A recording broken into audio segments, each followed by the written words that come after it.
आज है test plus व्याख्या जी, बिल्कुल है। पुनीत जी कल से जो है फ्री क्लासेज थोड़ी मुश्किल इसलिए कह सकता हूँ कि अब कल से देखिए 1 तारीख है ना, तो 1 तारीख से लेकर के 5 अक्टूबर तक या पेड वाली क्लासेस चलेंगी, तो हो सकता है कि अब हम भी थोड़ा सा ध्यान देंगे अपने फर्स्ट पेपर पे। देखिए सेकंड पेपर में तो हमको नहीं कोई दिक्कत है, कहीं से कोई दिक्कत नहीं है, क्योंकि सेकंड पेपर को हम बहुत अच्छे से हमारा तैयार है। लेकिन फर्स्ट पेपर में भी तो हमको कुछ मेहनत करना चाहिए, तो इसलिए हम सुबह की क्लासेस और उसके बाद से दोपहर की क्लासेस पेड वाली लेकर के शाम को टेस्ट लेकर के जिस दिन समय मिलेगा उस दिन, हो सकता है 1 आध हफ्ते बाद शुरू करें, लेकिन हाँ कल से हो सकता है मतलब यहाँ पे फ्री वाली क्लासेज अभी कुछ दिन के लिए बंद हो जाएं। हाँ, तो वही चीज मधुमिता जी, जो काव्य प्रकाश और साहित्य दर्पण और जो मतलब पेड क्लास में जुड़े हैं उन लोगों की थोड़ी सी रिस्पॉन्सिबिलिटी आ जाएगी ना, जो जो विषय मान लीजिए वहां पर पूरा कराया जाए या बोला गया है एक बार की मतलब सारी चीजें एक बार करवा दी जाएंगी, तो उनमें थोड़ा मेहनत लगेगी। बाकी जो चीजें बचेंगी, ऐसा नहीं है कि फ्री क्लास बंद हो जाएगी, समय समय पर मैं करवाता रहूंगा जैसे मुझे समय लगेगा, ठीक है। तो चलिए ठीक है, देखते हैं। तो हम लोग कहाँ तक पढ़ लिए थे इसको बताते हैं।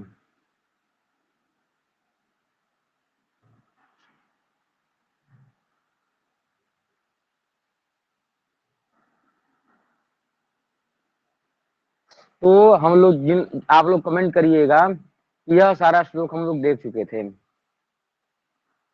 के शांतिको ब्राह्मणस्य दंडः कार्यः प्रमाणतः ललाट सम्मितो राज्य स्यात्तु नाशांतिको विषः। यह बताइए, यहाँ तक तो यह सारी चीजें हो गई थी ना कि दंड प्रमाण के बारे में पहले, इसके पहले यह श्लोक बताया गया कि भाई ब्राह्मण का जो दंड होना चाहिए वह बिल्व की लकड़ी और पलाश का बना होना चाहिए, क्षत्रिय का वट और खादिर का बना हुआ होना चाहिए, वैश्य जो है पीलू और उदुम्बर अर्थात गूलर से बने हुए लकड़ी को धारण करे। तो यहाँ पर यह बताया गया कि किसके लकड़ी का प्रणाम प्रणाम प्रमाण कितना है।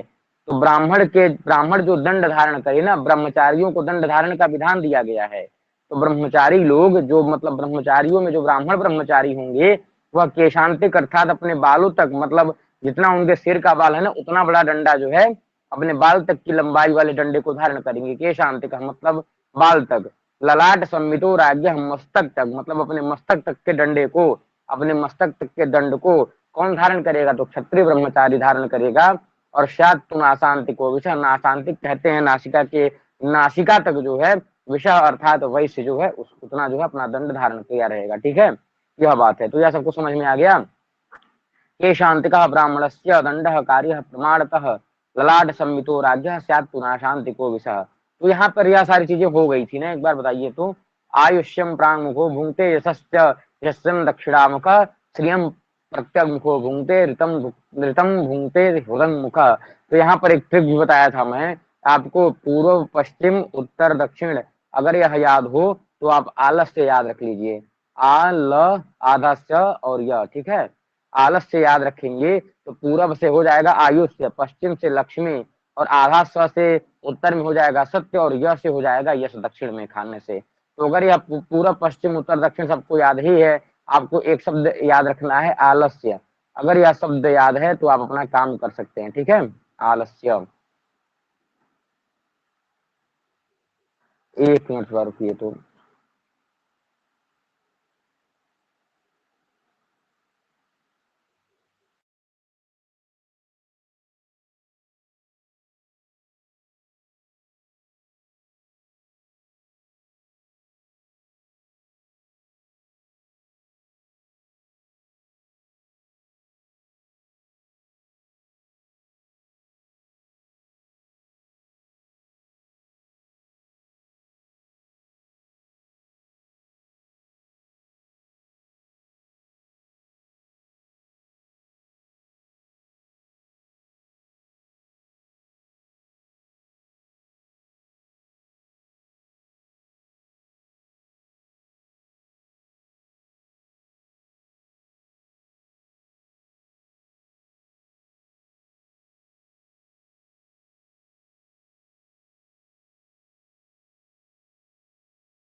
तो यहाँ तक हम लोगों ने देख लिया था कि भाई किस दिशा में खाने से क्या क्या होता है, तो यहाँ तक सबको पता चल गया था।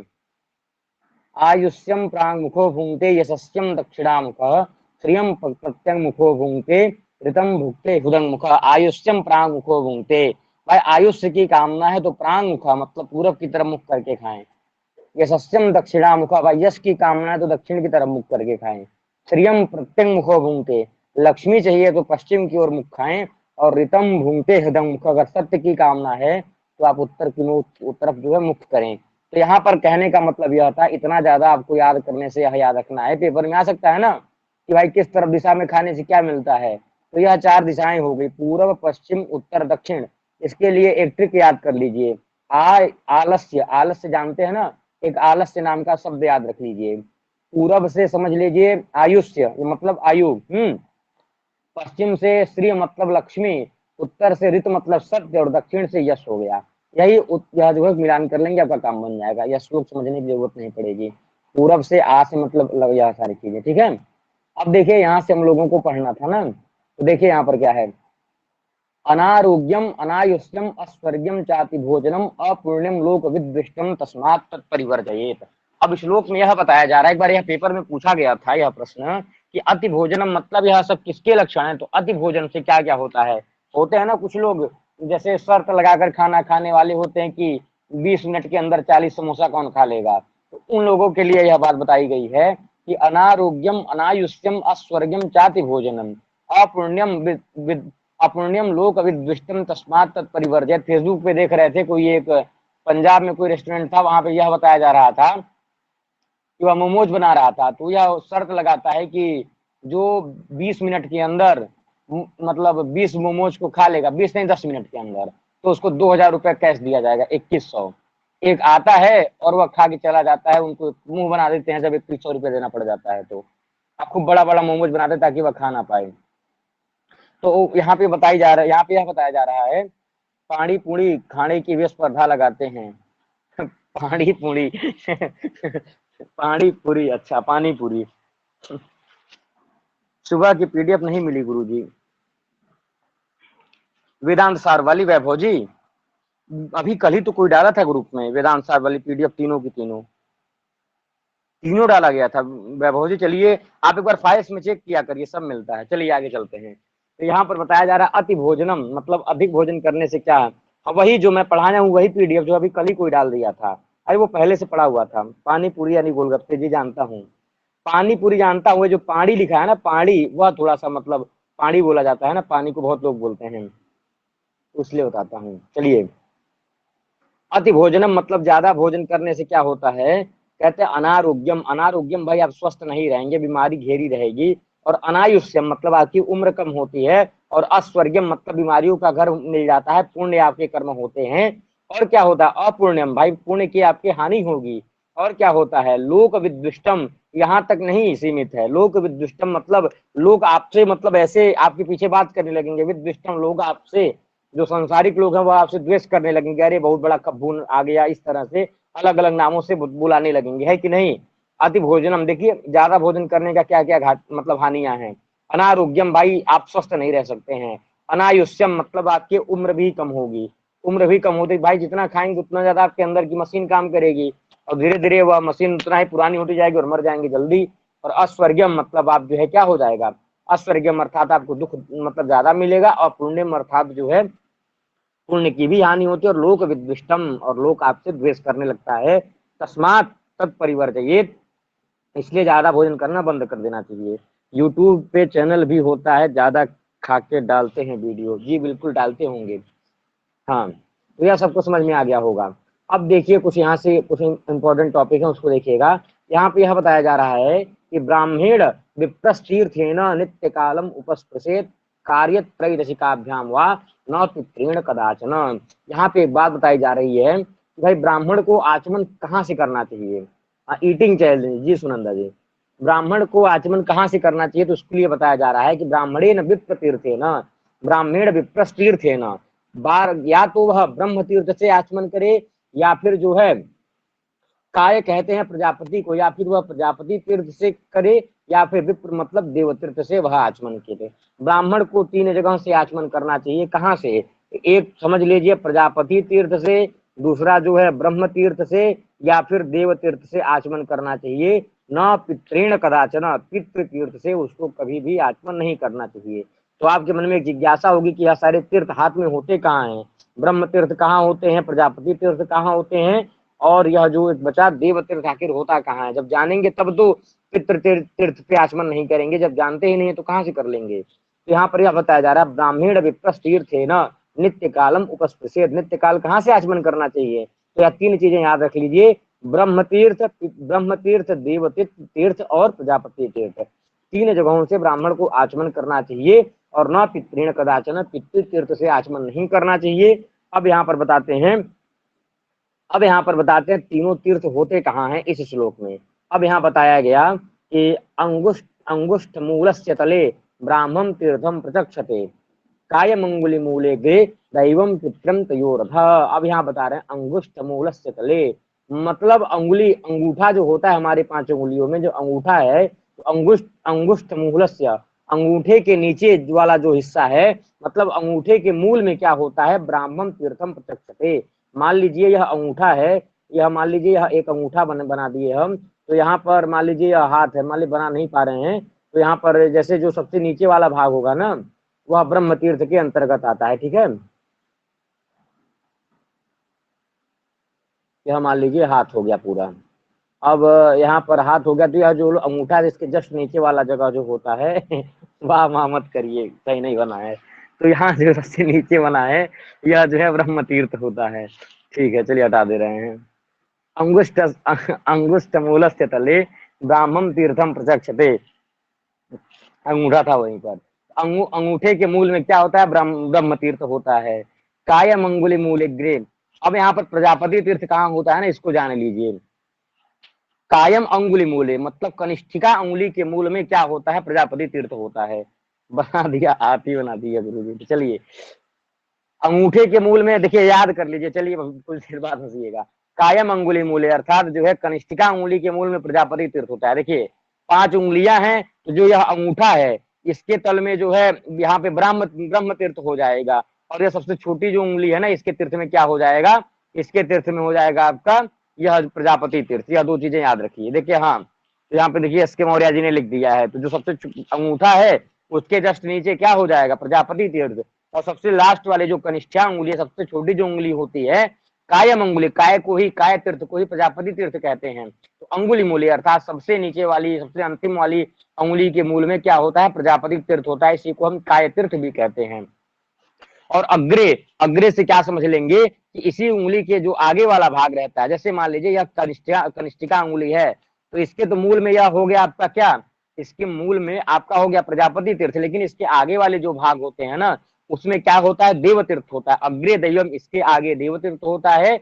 और पितृम तयोरथ, अर्थात जो है पितृम तयोरथ, पितृतीर्थ कहाँ होता है, तो तयोह मतलब जो है अंगूठा और तर्जनी के उंगली के जो बीच वाला स्थान होता है, मतलब यह अंगूठा हो गया, यह तर्जनी हो गई, इन दोनों के बीच का जो स्थान है यह होता है आपका पितृतीर्थ। ठीक है, पितृतीर्थ अंगूठा और इसके बीच में होता है। देखिए इस तरह से समझिएगा, अंगूठे के मूल में पितृतीर्थ हो गया, या अंगूठे के मूल में ब्रह्म तीर्थ हो गया, सबसे लास्ट वाले जो 5वीं अंगुली है उसके नीचे, उसके जड़ में हो गया आपका प्रजापति तीर्थ, और उसी के जस्ट नीचे जो है देव तीर्थ बना लीजिए। और अंगूठे और अंगूठा के जो बगल वाली अंगुली होती है अनामिका, उन अनामिका नहीं, तर्जनी, उन दोनों के बीच में जो मतलब जगह होती है उसमें क्या होता है, पितृ तीर्थ होता है। ठीक है अंकुर जी, इसका कोई ट्रिक है, ट्रिक अब हम क्या बताएं, आप लोग बनाइए, आप लोग हैं ट्रिक में एकदम बादशाह। ठीक है, तो इस तरह समझ सकते हैं। देखिए अंगूठे के नीचे हो जाएगा ब्रह्म तीर्थ, सबसे कनिष्ठा उंगली के नीचे हो जाएगा आपका प्रजापति तीर्थ, और देखिए कनिष्ठिका उंगली के नीचे जो प्रजापति तीर्थ था, उसी प्रजापति के नीचे ही समझ लीजिए देव तीर्थ है। और अंगूठा और तर्जनी के मध्य में जो जगह होती है उसमें आपका यह होता है।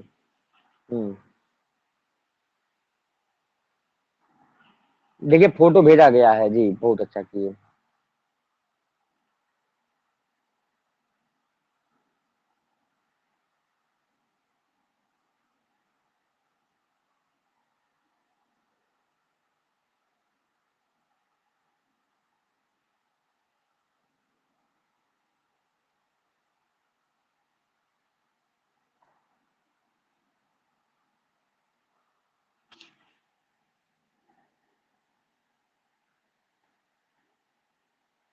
हाँ देखिए भेज दिया, हम भी देख लिए, हम भी देख लिए। तो यह समझ में आ गया ना, अपने हाथ में ही लिख के ले जाइए एग्जाम के दिन। जी बिल्कुल, यह सही बात है। अब अगले श्लोक में चलते हैं। अगला क्या है कि हृदगाभि पूयते विप्रः कंठगाभिस्त भूमिपः वैश्युद्भि प्राशिताभिस्तु शूद्र शूद्र स्पृष्टाभिरंततः। अब यहाँ पर एक चीजें बताई जा रही है कि हृदगाभि पूयते विप्रः। यहाँ पर यह बताया जाता है कि भाई आचमन का जो जल होता है वह ब्राह्मण क्षत्रिय वैश्य शूद्र इन लोगों के शरीर में कहाँ तक पहुंचे तो वह व्यक्ति पवित्र होता है। देखिए विप्रह अगर देखिए ब्राह्मण है ना, तो उसके हृदय में जब तक आचमन का जल नहीं पहुंचेगा तब तक वह न पूजते, तब तक वह पवित्र नहीं हो सकता। तो हृदय गाभी पूजते विप्रह, हृदय तक जल पहुंचने पर ब्राह्मण पवित्र होता है।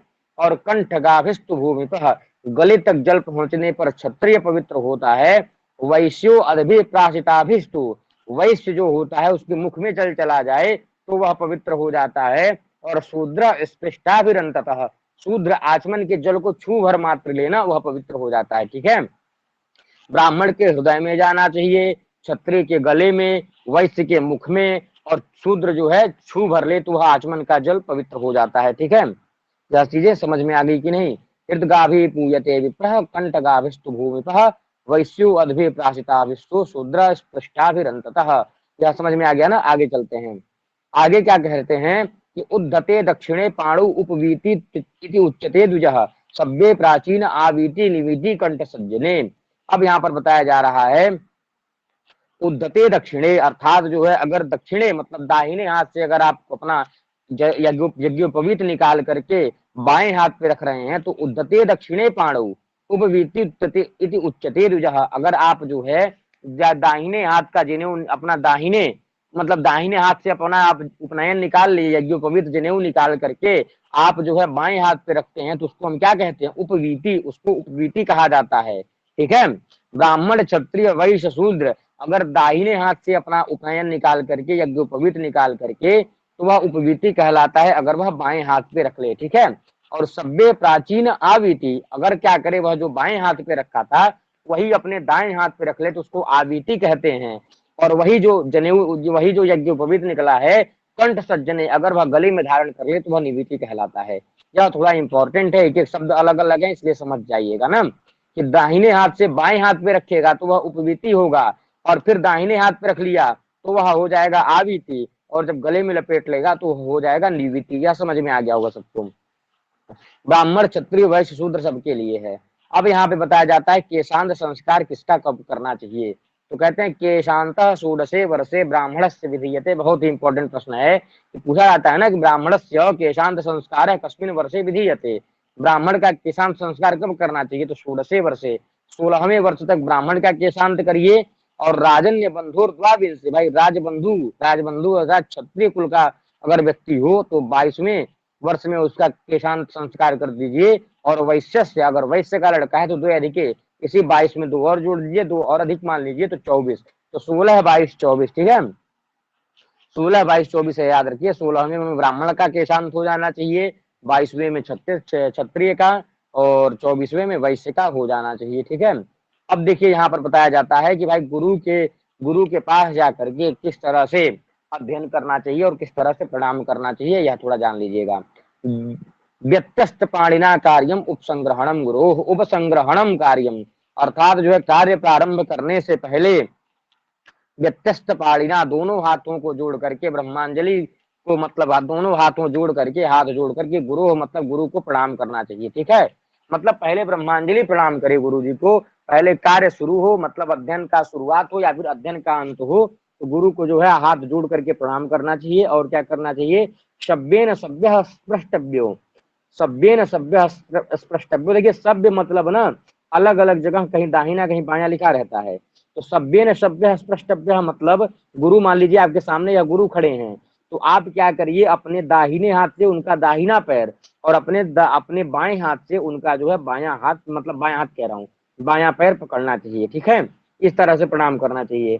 अब आपके सामने कोई व्यक्ति खड़ा रहेगा, अब आप उसको प्रणाम करेंगे दाहिने से दायां और बाएं से बायां, तो अपने आप आपका हाथ जो है क्रॉस हो जाएगा, क्रॉस करके हो जाएगा ना, हाथ को उल्टा करके। तो इस तरह से प्रणाम करना चाहिए। मतलब इस हाथ से इस पैर को प्रणाम करिए और इस पैर को इस हाथ से प्रणाम करिए, ठीक है, इस तरह से समझ। सभ्येन सभ्य स्पृष्टव्य दक्षिणेन च दक्षिण।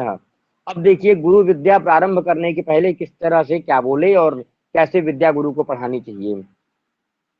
तो महाराज केलविस बन के जी, अध्येष्यमाणम तू गुरोर नित्य कालम अतंद्रितः। अतंद्रितः अर्थात अध्येष्यमाणम, भाई जो वेदाध्यायी गुरु है, वेदाध्ययन कराने वाला गुरु है ना, वह अतंद्रितः अर्थात आलस्य को छोड़ करके हमेशा अपने शिष्य को पढ़ाए, नित्य मतलब प्रतिदिन, आलस्य को त्याग करके वेदाध्ययन कराने वाला जो गुरु है वह जो है अपने शिष्य को बिना आलस्य के ही प्रतिदिन जो है अध्ययन कराइए।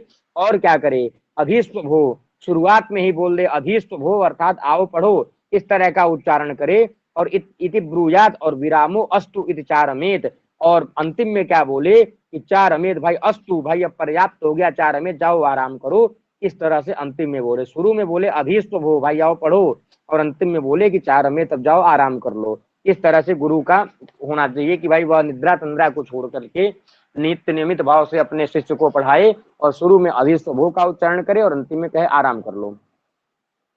इसके पहले वाला फिर से बता दीजिए। व्यस्तस्त पाणिना कार्यम उपसंग्रहणम गुरु, कार्य प्रारंभ करने के पहले क्या करना चाहिए, हाथ जोड़कर प्रणाम करें, दाहिने हाथ से गुरु का दायां पैर और बाएं हाथ से गुरु का बायां पैर छूना चाहिए। अब कोई किसी व्यक्ति को सामने खड़ा करके एक बार छुइए, आपको समझ में आ जाएगा, ठीक है, आपका हाथ अपने आप क्रॉस हो जाएगा।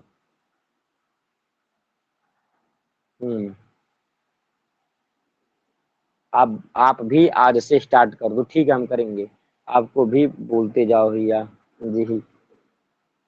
अब देखिए यहाँ पे बताया जा रहा है कि ब्रह्मण प्रणवम कुर्यात आदौ अंते च सर्वदा। देखिए यह याद रखिएगा कि मतलब जो है अध्ययन अध्यापन के अंतर्गत ब्राह्मण का यह कर्तव्य बनता है, जो मतलब आपका जो पढ़ा रहा है गुरु का यह कर्तव्य है, आदौ अंते मतलब शुरुआत और प्रारंभ में प्रणवम कुर्यात अर्थात जो है प्रणव अर्थात ओमकार ऐसा बोलना चाहिए, हर बात में ओम बोलना चाहिए शुरू और अंत में, ठीक है, या शुरुआत हो चाहे प्रारंभिक अवस्था हो, गुरु का यह कर्तव्य बनता है कि वह शुरू में ओम का उच्चारण करे और अंतिम में ओम का उच्चारण करे।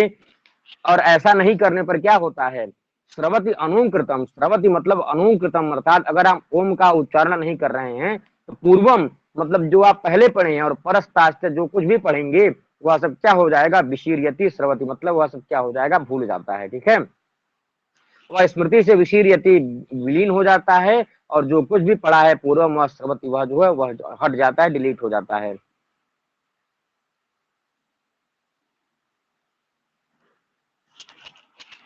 जी जी, ब्रह्मण अब हम चलिए ओम लिख देंगे कल से, अधिष्ट भो लिख देंगे कल से, ठीक रहेगा, अपना लिंक भेज करके लिख देंगे अधिष्ट भो ओम। ब्रह्मण प्रणवम कुर्यात आदौ अंते च सर्वदा सर्वत्यनुकृतम पूर्वम परस्ताच्च विशीर्यति, ठीक है। तो ब्रह्म मतलब क्या करना चाहिए, अध्ययन प्रारंभ करने और अंत करने में ओम का उच्चारण करना चाहिए, और इससे अगर ऐसा नहीं कर रहे हैं तो हो जाएगा। टेस्ट में तो हमारे लिखा ही रहता है ओम आंजनेयाय नमः। चलिए अब आगे बताते हैं यहाँ पर कि बस कुछ गायत्री मंत्र और ओमकार की मतलब ओमकार की महिमा का वर्णन यहाँ पे कर रहे हैं कि यो धीते अहन अहन्येताम स्त्रीण वर्षाण अतंद्रतः, मतलब अतंद्रतः अर्थात आलस्य को त्याग करके जो दिन प्रतिदिन 3 साल तक क्या कर लिया, एतानी अर्थात जो है किसको, यह जो पीछे बताए गए थे ओमकार को, और यह जो 3 महाव्याहृतियां हैं, इन 3 चरणों वाले गायत्री मंत्र का 3 वर्षों तक बिना तंद्रा के लगातार जाप कर लेता है, वह कैसा हो जाता है, सब ब्रह्म परमभ्यति, वह ब्रह्म को प्राप्त कर लेता है, वायु भूत वह वायु के समान हो जाता है, मतलब उसको फिर कहीं आने जाने के लिए गाड़ी की जरूरत नहीं पड़ती है, वह बिल्कुल वायु की तरह हो जाता है, जहां चाहता है वहां उड़ करके चला जाता है और खमूर्तिमान आकाश में वह उड़ने लगता है, ठीक है, यह बात होती है, आकाश के समान असीम रूप प्राप्त कर लेता है और वायु की तरह हो जाता है। जैसे अभी उसके मन में यह विचार आएगा, जैसे वायु कैसी होती है, अभी मान लीजिए बंगाल में बह रही है तब तक आ जाते हैं उत्तर प्रदेश में, उसी तरह से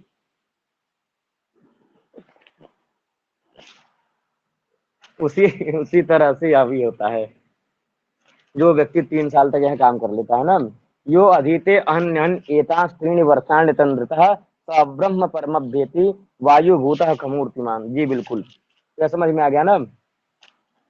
अब आगे कहते हैं कि एकाक्षरम परम ब्रह्म प्राणायामम परम तपः सावित्र्यास्तु परम नास्ति मौनात् सत्यम सत्यम विशिष्यते। तो कहते हैं एकाक्षरम, एकाक्षर क्या है? वही प्रणव है। तो वह ओंकार क्या है? पर ब्रह्म है, परमात्मा की प्राप्ति का साधन है। और प्राणायाम परम तपः, और प्राणायाम ही परम सबसे बड़ी तपस्या है। और सावित्र्यास्तु परम नास्ति, सावित्री अर्थात गायत्री, गायत्री से बड़ा कोई मंत्र नहीं है। और मौनात् सत्यम विशिष्टते, मौन की तुलना में सत्य बोलना श्रेयस्कर होता है। ठीक है, तो यहाँ पर एकाक्षरम नहीं, मतलब एकाक्षरम परम परम ब्रह्म, एकाक्षर वह ब्रह्म है, प्राणायाम परम तपस्या है, सावित्री से बड़ा कोई मंत्र नहीं है, और मौन से अच्छा है कि आप सत्य बोलें। शक्तिमान जी, समझ में आ गया ना? बिल्कुल। अब आगे कहते हैं कि क्षरंत सर्वा वैदिक्यो जुहोति यजति क्रिया अक्षरम तो अक्षरम ज्ञेयम ब्रह्म चैव प्रजापति। यहाँ पे यह बता रहे हैं पहली लाइन में कि क्षरंत सर्वा वैदिक्यो जुहोति यजति क्रिया, वैदिकी वैदिक्य क्रिया मतलब वैदिक क्रियाएं जितनी भी होती है ना, वह सब अपना अपना फल दे करके क्या होते, जितना आप जुहोति यजति मतलब हवन इत्यादि करते हैं वैदिक विधि विधान से, वह सब अपना अपना पुण्य दे करके क्षरंती, उनका जो है मतलब क्या कहते हैं, फल खत्म हो जाता है। लेकिन अक्षरम तो अक्षरम गृहम ब्रह्म ब्रह्म चैव प्रजापति, यह जो एकाक्षर मतलब पर ब्रह्म का साधन, यह जो ओंकार है, इसका जो है कभी क्षरण नहीं होता है, और यही जो है ब्रह्म होता है। ठीक है, ब्रह्म की प्राप्ति का साधन होता है। कहने का मतलब यहाँ पर यह है कि वैदिक उपाय राजसूय कर लीजिए, जगनिष्ठोम कर लीजिए, ज्योतिषोम, दर्श पूर्णमास, यह सब अपना अपना फल दिखा करके खत्म हो जाएंगे। लेकिन यह जो ओंकार है, इसका फल कभी समाप्त नहीं होता। यह जो है मोक्ष का द्वार, मतलब मोक्ष पहुंचाने का मार्ग रहता है यह। हाँ, अब यहाँ पे यह थोड़ा इंपॉर्टेंट है, इसको जान लीजिएगा कि विधि यज्ञ जप यज्ञो विशिष्टो 10 गुण उपांशु सदगुण शास्त्रो मानस स्मृत। यहाँ पर 10, 100, 1000, बस ये 1000 रख लीजिए। पहले एक चीज याद रख लीजिए, 10, 10 यहाँ पर देख लीजिए, 10 के बाद आता है 100, 100 के बाद आता है 1000। ठीक है, तो यहाँ पर क्या हो जाएगा, विधि यज्ञात, यहाँ पे विधि यज्ञ से 10 गुना श्रेष्ठ होता है जप यज्ञ। और जप यज्ञ से फिर लिखा है, जप यज्ञ से क्या होता है, उपांशु से सतगुण, जप यज्ञ से 100 गुना उपांशु या उपांशु जाप से मतलब श्रेष्ठ होता है। और उपांशु याग से 100 1000 ज्यादा गुना, उपांशु से 1000 ज्यादा गुना मानस यज्ञ, मानस जप जो है श्रेष्ठ होता है। जबकि प्रक्रिया, जबकि कोटियां बताई गई हैं कि सब विधि यज्ञ जो होता है ना, विधि यज्ञ जप यज्ञ विशिष्टो 10 गुण ही, मतलब विधि यज्ञ से यह जो जप यज्ञ होता है, जप यज्ञ मतलब जो जप करते हैं, यह 10 गुना ज्यादा बलवान होता है, विशेष होता है। और उपांशु सदगुण, यह जो जप यज्ञ बलवान था ना, यह उपांशु याग जो है इस जप यज्ञ से भी 100 गुना ज्यादा श्रेयस्कर होता है। और इस उपांशु याग से भी 1000 गुना ज्यादा मानस जप जो है श्रेयस्कर होता है। हाँ, समझे, समझने से बहुत कुछ याद रहता है जी, समझ के रखिए, रटना जरूरी नहीं है जी। तो यहाँ पर देख लिया, आपको समझ में आ गया ना? यह देखिए विधि यज्ञ हो गया, विधि यज्ञ से 100 गुना, विधि यज्ञ से 10 गुना श्रेष्ठ क्या हो गया, 10 गुना जो विधि यज्ञ, जप यज्ञ, जप यज्ञ हो गया। अब जप यज्ञ से यहाँ पे लिख दीजिए, जप यज्ञ से क्या हो जाएगा, 100 गुना ज्यादा श्रेष्ठ जो है उपांशु हो जाता है। और इस उपांशु से भी 1000 गुना श्रेष्ठ क्या हो जाता है, यह मानस, मानस जप हो जाता है। तो यह जो है सबसे श्रेयस्कर मानस है, और सबका गुणा गुणनफल आप लोग जान गए हैं कि विधि यज्ञ से 10 गुना जप यज्ञ होता है, जप यज्ञ से 100 गुना उपांशु याग होता है। और उपांशु याग नहीं, उपांशु जप समझिए, बार बार याग निकल रहा है। और उपांशु जप से 1000 गुना ज्यादा मानस जप होता है। हाँ, विधि जप उपा, देखिए क्रम देख लीजिए, विधि के बाद जप, जप के बाद उपांशु, उपांशु के बाद मानस, 10, 100, 1000। हाँ बिल्कुल, इसलिए सबसे पहले शुरू में 10, 100, 1000 ही बताया हूँ जी। बिल्कुल, 10, 100, 1000। ये क्या है ना कि विधि यज्ञ जप यज्ञ विशिष्ट 10 गुण ही, 10 गुणों से। और उपांशु से सतगुण, सतगुण मतलब 100 गुणों से। और शास्त्र मतलब 1000 गुना मानस स्मृत। 10 गुना जप यज्ञ, 100 गुना उपांशु यज्ञ, और 1000 गुना मानस यज्ञ। यश के मोरा जी ने आप सही लिखी है, लेकिन किससे श्रेष्ठता यह भी जान लीजिए ना, विधि यज्ञ से इतना होता है बलवान। 100 गुना या 10 गुना। अब आगे कहते हैं कि ये पाक यज्ञाश्चत्वारो विधि यज्ञ समन्विता सर्वे ते जप यज्ञ कलाम नारहंति षोडशीम। यहाँ पर कहते हैं कि भाई विधि यज्ञ समन्विता, यह जो पाप, ये पाक यज्ञाश्चत्वारो विधि यज्ञ समन्विता, यह जो विधि यज्ञ होते हैं, जैसे अमावस्या या पूर्णिमा को जो आप अग्निहोत्र कर रहे हैं, या फिर दर्श पूर्णमास कर रहे हैं, इनके साथ जो है आप विधि यज्ञ होते हैं 5 प्रकार के, पंच महायज्ञों के अंतर्गत यह जो 4 प्रकार के पाक यज्ञ करते हैं ना, ये पाक यज्ञाश्चत्वारो, यह प्रश्न आ सकता है। मनुस्मृति के अनुसार पाक यज्ञ कितने हैं, तो 4 हैं, याद रखिएगा। वैसे तो 7 हैं, लेकिन मनुस्मृति के अनुसार 4 हैं। तो यह जो 4 पाक यज्ञ किए जाते हैं ना, इनका जो है क्या वैल्यू है, तो बताते हैं। सर्वे ते जप यज्ञ से कलाम आरहंति षोडशीम, यह चारों पाक यज्ञ कर लीजिए, लेकिन यह जो जप यज्ञ होता है ना, इसके 16वें अंश के फल के बराबर भी नहीं होते हैं। सर्वे ते, यह जो चारों पाक यज्ञ होते हैं, यह जप यज्ञ से, जप यज्ञ की 16वीं कला को भी नहीं ग्रहण कर सकते। मतलब जप यज्ञ करने का जो फल मिलता है, उसका 16वां अंश भी इस 4 पाक यज्ञ को करने से नहीं मिलता है, यह बताया जा रहा है। ठीक है। ये पाक यज्ञ चत्वारो विध यज्ञ समन्विता सर्वे ते जप यज्ञ कलाम नारहंति षोडशीम। यह समझ में आ गया सबको। विधि यज्ञ से 10 गुना जप यज्ञ, जप यज्ञ से 100 गुना उपांशु यज्ञ, उपांशु यज्ञ से 1000 गुना मानस यज्ञ। जी बिल्कुल सही है। पाक से, हाँ बिल्कुल वही चीज। इसका जो मेन मतलब क्या है कि पाक यज्ञ जो 4 होते हैं, इससे श्रेष्ठ क्या है, इसका मतलब क्या निकला, तो जप यज्ञ निकला। अब आगे चलते हैं। अगला क्या कहते हैं कि जप्पे नहीं वतु संसिद्धेत ब्राह्मणो नात्र संशय कुर्यात अन्य नवा कुर्यात मैत्रो ब्राह्मण उच्यते। कहते हैं कि जप्पे नहीं वतु संसिद्धेत ब्राह्मणो नात्र संशय, कहते हैं अत्र न संशय, इस बात में कोई संदेह नहीं है कि जप्पे नहीं, जप यज्ञ से ब्राह्मण को संसिद्धेत सिद्धि प्राप्त हो जाती है। कि ब्राह्मण मतलब ब्राह्मण को जप्पे नहीं वतु संसिद्धेत, ब्राह्मण को जप यज्ञ से सिद्धि मिलती है, इस बात पे अत्र न संशय, कोई संदेह नहीं है। और कहते हैं कुर्याद अन्य नवा कुर्यान, मतलब जो है ऐसा यज्ञ करने वाला जो जप यज्ञ कर रहा है, वह जो है अन्न इत्यादि को अगर ना भी करे, कुर्यत अन्य नवा कुर्यत नवा कुर्यत, अगर कुछ और नहीं भी कर रहा है, केवल जप यज्ञ कर रहा है, तो वह जो है उसका अभिष्ट पूरा होता है। और मैत्रो ब्राह्मण उच्चते, और उस यज्ञ की ही महिमा से वह जो क्या होता है, वह ब्राह्मण संसार में सम्मानित होता है। तो पेपर में प्रश्न आ सकता है मैत्र किम उच्चते, तो मैत्रो ब्राह्मण उच्चते। ठीक है।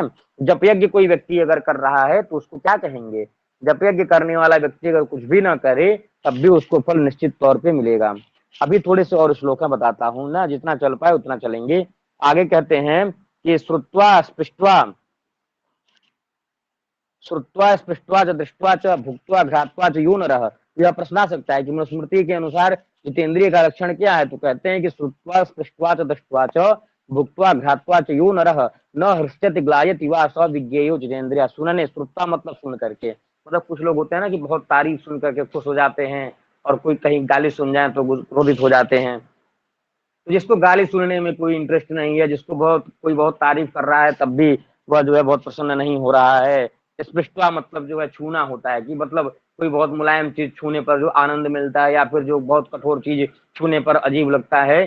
तो यहाँ पर यह जो मतलब छूने से संबंधित जो भी चीजें, उसमें ना कोई मतलब किसी को खुशी मिलती है, ना वह प्रसन्न रहता है या दुखी होता है। दृष्टवा, अच्छी चीज को देखे या बुरी चीज को देखे कोई फर्क नहीं पड़ता। भुक्ता मतलब क्या खा रहा है क्या नहीं खा रहा है, अच्छा हो या चाहे बुरा हो, उससे कोई फर्क नहीं पड़ता। घ्रात्वा मतलब अच्छी चीज सूंघ रहा है या गंदी चीज सूंघ रहा है, इसको कोई फर्क नहीं पड़ता है। तो इतनी सारी चीजों में जो न हृष्यति न ग्लायति, मतलब जिसको बहुत प्रसन्नता नहीं होती और न ही कभी खेद होता है, सविज्ञेयो जितेंद्रिय, उसी को ही जितेंद्रिय समझना चाहिए। ठीक है। कौन से ऐसा यहाँ जिसको फर्क नहीं पड़ता वो जितेंद्र है जितेंद्र है। हाँ। हम्म। हाँ। अरे ऐसा मत कर दीजिए, अंकुर जी तो है, अंकुर जी जितेंद्रिय हैं। चलिए। श्रुत्वा स्पृष्ट्वा च दृष्ट्वा च भुक्त्वा घ्रात्वा च यो नरः न यस्यति ग्लायति वा स विज्ञेयो जितेंद्रियः, उसको जितेंद्रिय की संज्ञा हो जाती है। ठीक है।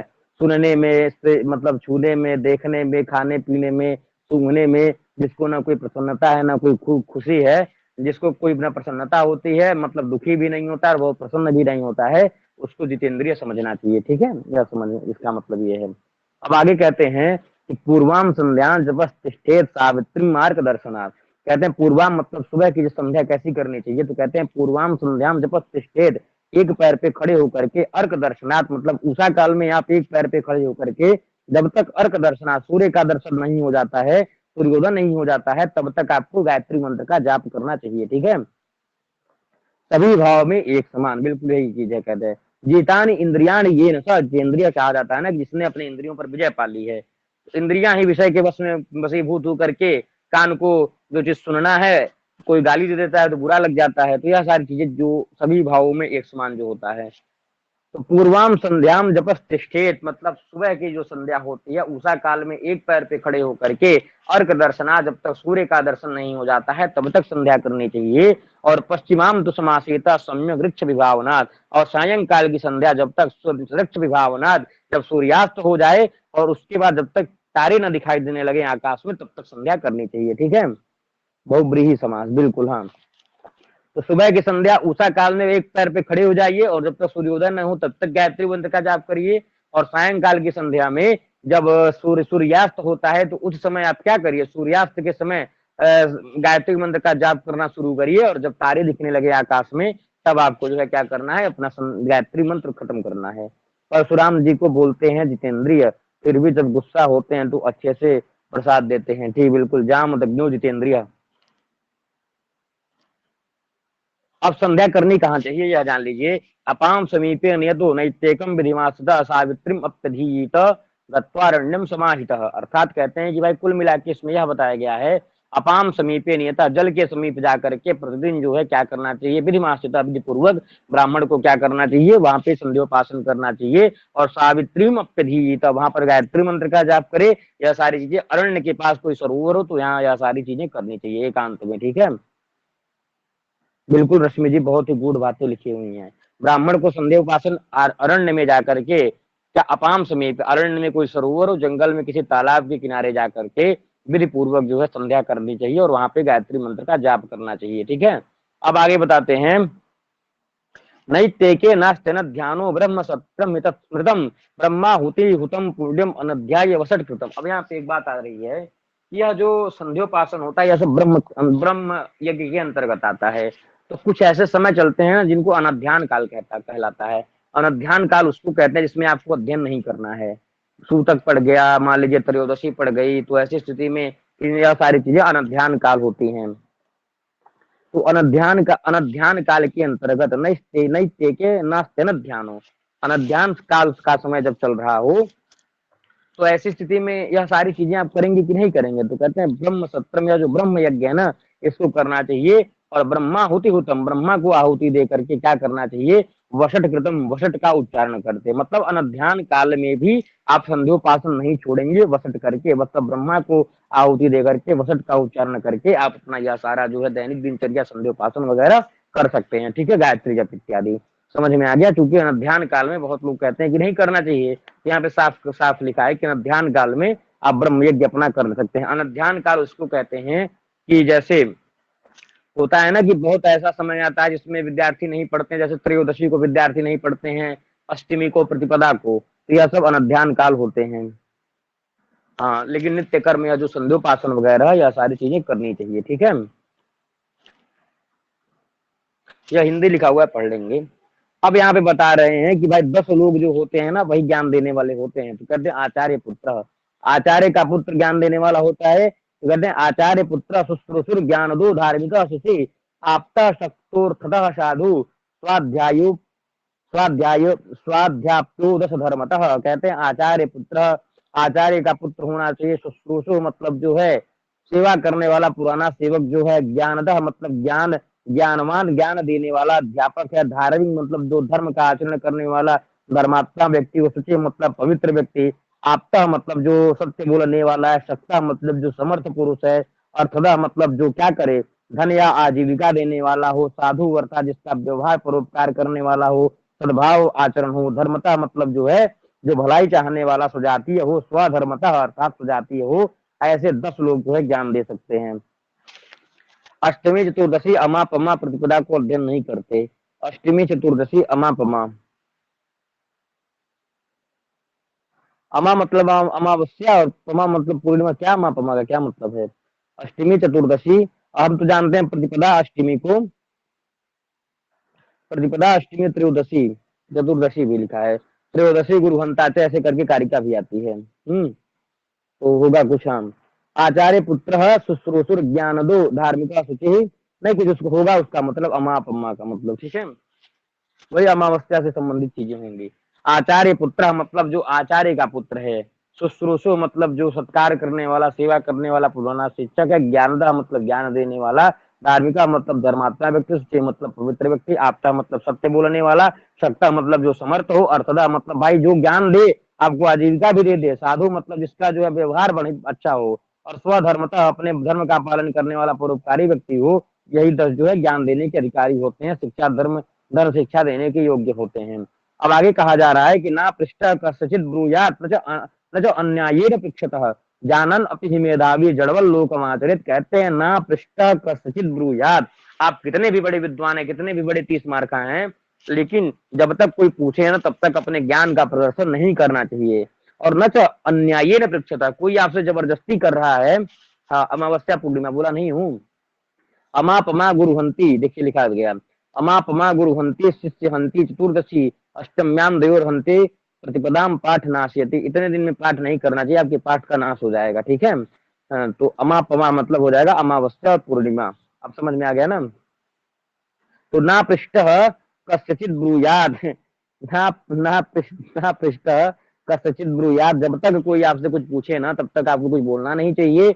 और नचान्येन पृक्षतः, और जब तक अन्याय न मतलब कोई जबरदस्ती आपसे पूछना चाह रहा है, हाथ पैर आपका बांध करके, आपके मस्तक पर पिस्तौल रख करके कोई आपसे पूछना चाह रहा है, तब भी आप नहीं बताइएगा।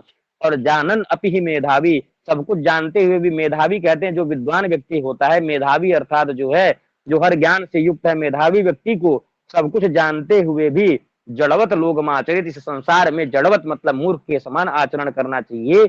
जब तक कोई आपसे कैसे ना पूछे, मतलब प्रेम पूर्वक हाथ जोड़ करके सद्भाव विनम्र हो करके जब तक ना पूछे। और पहली बात हो गई ना पृष्ठ कस्यचित ब्रूयात्, जब तक कोई कुछ पूछे ना तब तक हीरो बनने के लिए वहां पे बोलना नहीं है।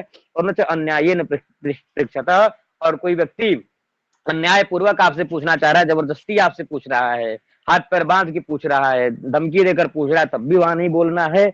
और यह सारी चीजें करते हुए मेधावी जो होता है वह जानन अपनी, सब कुछ जानते हुए भी जड़वत लोकमाचरित, मूर्ख की तरह आचरण करना चाहिए। ठीक है, जड़वत। ठीक है, ए भैया तनी बताओ तभी बोलो। हाँ, इस तरह से ए भैया तनी बताओ तभी बोलो। गुंडागर्दी कर रहा है, डॉन बन रहा है जी, एकदम चुप हो जाना है। ठीक है, सब जाने गूंगा हुआ है, कुछ जाता नहीं है इसको।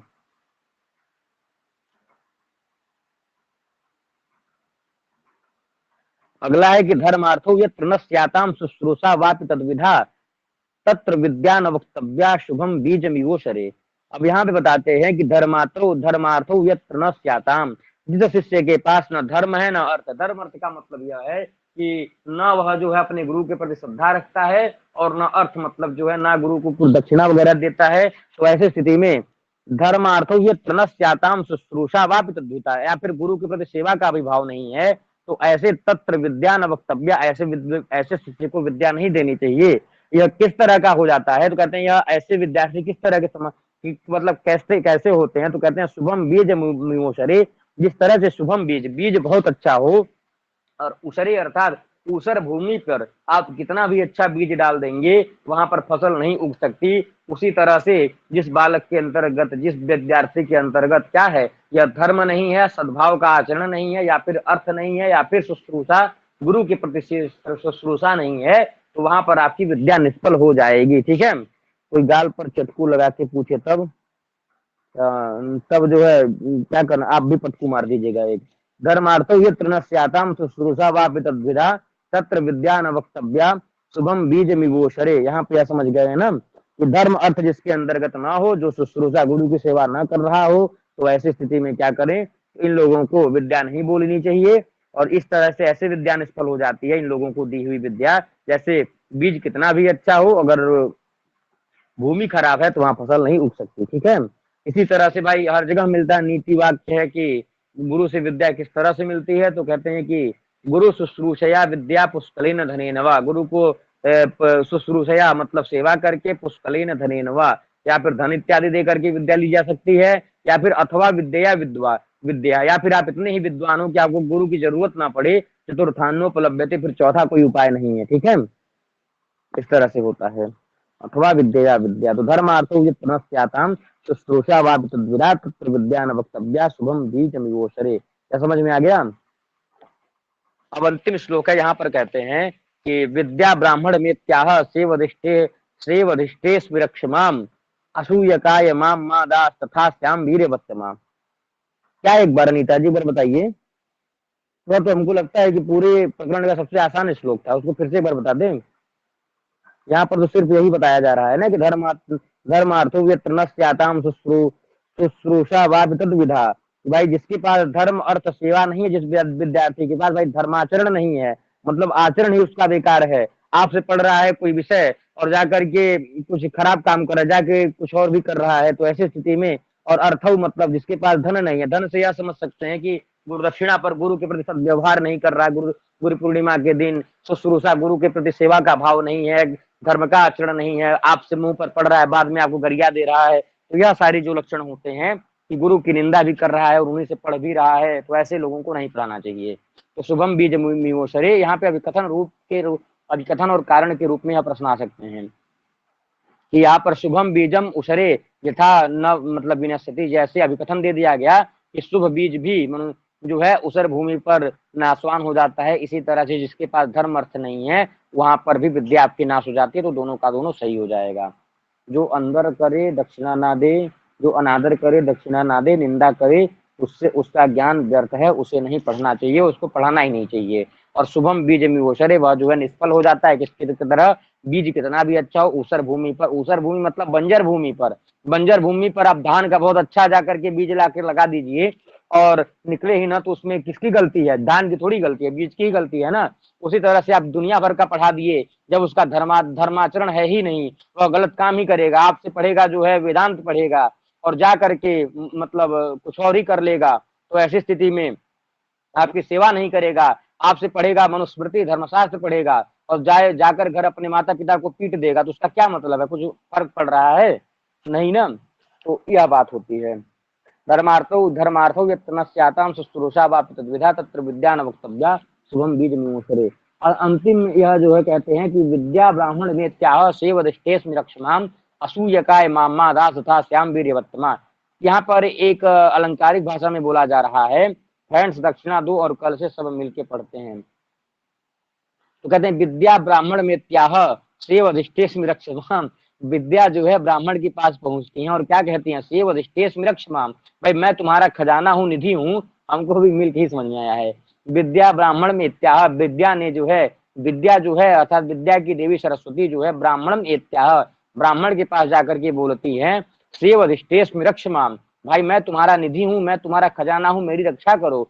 असूयकाय मामा दाह, मतलब जो मेरी निंदा करता है उसको मतलब जो है उसे मत दो मुझे, मतलब ब्राह्मण, भाई ब्राह्मण ही विद्या का हर जगह संचालन करता है, तो विद्या खुद पहुंचती है, कहती है मैं तुम्हारी खजाना हूँ, मेरी रक्षा करो। और जो असूयका है मतलब जो ईर्ष्या कर रहा है ना, उसको विद्या मत दो, मुझे मत दो। तथा श्याम वीरवत्तमा, मुझे ऐसे व्यक्ति को जो सतपात्र हो और जो मेरा सदुपयोग करे, जिससे मैं क्या हो जाऊं, वीरवत्तमा श्याम, मैं जो है वीरशाली बनी रहूं। इस तरह से बताते हैं कि यही श्लोक जो है कहाँ मिलता है, आप लोगों को याद होगा तो बताइएगा।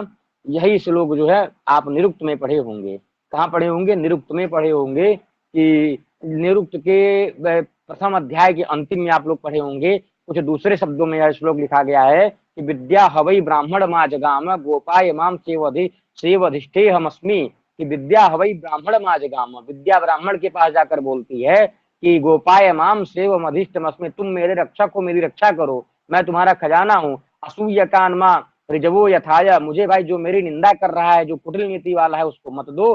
तथा श्याम वीर्यवत्तमा, जिससे मैं शक्तिशाली बनी रहूं, शक्तिशालिनी बनी रहूं।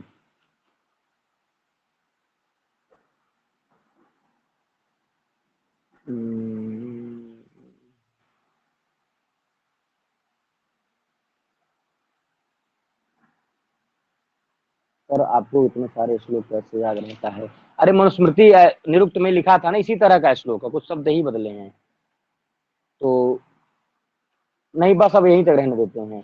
अद्भुत, हाँ जी, इसी तरह का बिल्कुल है, जहाँ पे अनुष्टुप छंद है और वहां पर इस तरह से है कि विद्या हवई ब्राह्मण मा जगाम, अलंकारिक भाषा है कि यहाँ पर वही चीजें बताई जा रही हैं कि विद्या खुद जाकर बोलती है कि गोपाय माम सेवधिष्ठे हमस्मी, मैं तुम्हारी निधि हूँ, मेरी खजाना, मेरा मतलब रक्षा करो। असूय कान मा ऋजवे यथाजा, मुझे कुटिल और ईर्षित व्यक्ति के पास मत भेदो। तथा श्याम वीर्यवत्तमा, जिससे मैं वीरशालिनी बनी रहूं।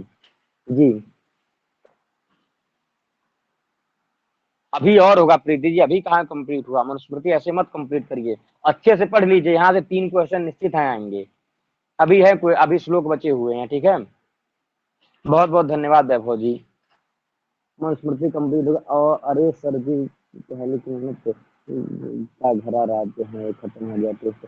टेस्ट देखिए इंदू जी अभी नहीं टेस्ट ले लेंगे, टेस्ट हम लेंगे 8:30 बजे, आप लोग जानते हैं ना कल भी होगा। हाँ, अरे आज हम थोड़ा सा हमारे घर में लगभग 2-3 दिन से बहुत लोग अतिथि लोग आए हुए थे, पूरी रिश्तेदारी आई हुई थी, तो आज जो है सबको छुट्टी मिल गई है, सब लोग गए तो आज दिन भर काम ही किए, तो इसलिए ज्यादा नहीं खींच पाए, नहीं तो फिर जब हम खींचना शुरू करते हैं तो 50 श्लोक एक बार में खींच करके खत्म कर देते हैं, तो इसलिए आज अभी यहीं तक रहने देते हैं।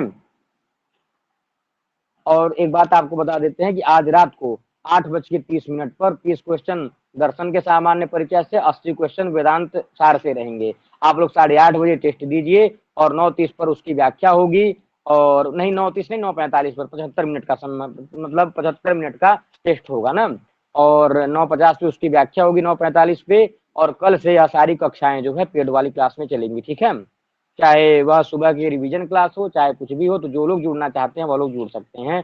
डेमो क्लास में 3-4 दे दिया हूँ, ठीक है, 4-5 से ऊपर दे दिया हूँ, टेस्ट भी सारी चीजें मैं दे दिया हूँ, तो जिनको लगे कि भाई उनको फायदा लग रहा है, जिनको लगे, अभी एक लोगों ने कमेंट किया कि मतलब आप बहुत स्पीड में पढ़ा रहे हैं, तो ऐसे लोग जिनको स्पीड लग रहा है वह लोग जो है धीरे धीरे भी पढ़ सकते हैं, लेकिन परीक्षा नजदीक है तो भाई हम धीरे, अभी जो है धीरे पढ़ाना जो है मतलब केवल बेवकूफी होगी, ठीक है।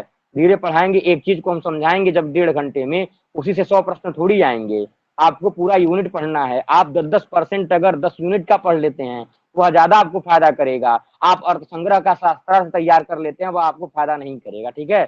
आपको पेपर में ना तो शास्त्रार्थ करना है, ना तो आपको रट के सुनाना है, ना ही आपको विद्वान बनना है। आपको करना क्या है, अभी क्वेश्चन सॉल्व करने ज्यादा से ज्यादा, और वह तब होगा उस यूनिट को, हर एक यूनिट को आप पढ़े रहेंगे, भले ही नहीं समझ में आएगा ना, आपके अंदर अगर आपके अंदर आत्मविश्वास बना रहेगा तो पढ़े तो हैं ही, क्वेश्चन आएगा तो करेंगे काम भर का। जब कोई विषय आप मान लीजिए हम अच्छे से पढ़ाएं, केवल हम 1 महीने में केवल पहला दूसरा यूनिट कंप्लीट करें बहुत अच्छे से, आएगा कुल मिलाकर के 13 प्रश्न, 13 नहीं, हाँ 15 प्रश्न आएगा पहले दूसरे यूनिट से मिला करके।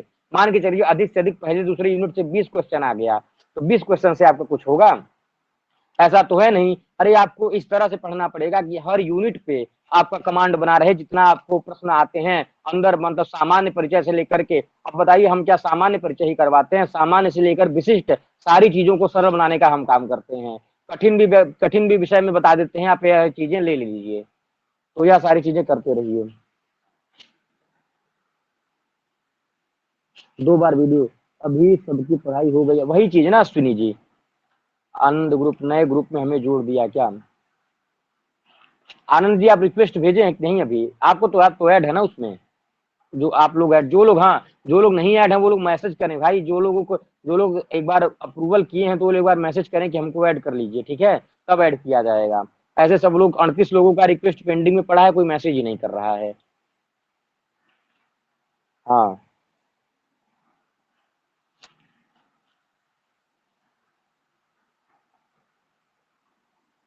मुझे भी झड़ कर लें। जी आर शर्मा जी, आप रिक्वेस्ट सेंड किए हैं ना जी, जी ठीक है, कर लेंगे। हाँ ऐड कर लें, ऐड कर लें। आप एक बार हमको मैसेज कर दीजिए ऐड करने के लिए, और जो लोग ऐड होना चाहते हैं वो लोग एक बार मैसेज यह करके बता देना कि भाई कब तक वो फी पेमेंट करेंगे इत्यादि ये सब, क्योंकि हम ऐसे ऐसे लोगों को भी ऐड कर लिए हैं कि पहले बोले ऐड कर लिए जानते हुए सब कुछ, और फिर बाद में बोल दिए अरे पैसे वाली क्लास थी क्या, हम जाने होते पैसे वाली क्लास है तो नहीं लिए होते। तो इस वजह से ना मैं बस ये कह रहा हूँ कि आप एक बार जो भी लोग जुड़ना चाहते हैं वो लोग बता दिया करें कि भाई कब तक आप लोग पेमेंट करेंगे, फिर उसके बाद से हम ऐड कर लेंगे। ऐसा नहीं तुरंत ही 5 मिनट के अंदर ही कर देना है, कि मतलब जिसके पास जो समय होता है वह अपने उस समय के अंतर्गत निर्धारित समय बता दे कि हम इतने दिन के अंदर या फिर 1 हफ्ते में 2 दिन में कर देंगे, तो हम जो है कर लेते हैं, ठीक है। आप जो है मैसेज कर दीजिए, आर शर्मा जी आपको ऐड कर लिया जाएगा। धन्यवाद सभी को। और आप लोग, हाँ सबसे बड़ी बात एक और है कि आप लोग अपने मित्रों से बताइए इस चीज को, अंतिम महीना है, बता दीजिए कि जो लोग इस तरह से तैयारी करना चाहते हैं 1 महीने में शुरू से लेकर अंत तक की, वह लोग एक बार जुड़ कर देखें। जी धन्यवाद।